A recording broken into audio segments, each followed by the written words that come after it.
So வணக்கம் my dear மக்களே. இப்போ நம்ம இருக்கிறது வந்து பார்த்தீங்கன்னா ஸ்மார்ட் கேமிங் அப்படின்னு சொல்லப்படுற எஸ்பி ரோட்டில் ரொம்ப ஃபேமஸாக இருக்கிற ஒரு கேமிங் சென்டர் தான். இது கேமிங் சென்டர்னு சொல்கிறதா இல்லை ஒரு கம்ப்யூட்டருக்கான ஒரு ஹப்புன்னு சொல்கிறதான்னு தெரியல. எல்லா கைண்ட்ஸ் ஆஃப் கேமிங் சீரிஸ்மே இவங்க வந்து பில் பண்ணி தருவாங்க. என்ன மாதிரி நீங்கள் கேம் சீரிஸ் கேட்டாலும் அதோட சிபியூ பில் பண்ணி தரதில்ல இவங்க எக்ஸ்பர்ட்னு சொல்லி இங்கே வந்திருக்கோம்.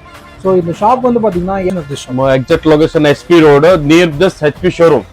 Okay, opposite opposite first floor shop ல இருக்குது. Okay, smart gaming store. Okay. இப்போ நம்ம ஷாப்ல வந்து என்னென்ன மாதிரி திங்ஸ்லாம் நம்ம வச்சிருக்கோம் sir? All computer items, laptop, desktop, like hard disk, SSD, RAM, XYZ item. Okay, A to Z everything. Sir, I have seen your the shop in B450 motherboard 5000 வரும். அப்புறமா Ryzen 5 5600G. ஓகே, அது 10900 வரும். 8GB RAM DDR4 with heatsink RAM gaming RAM 1500 வரும்.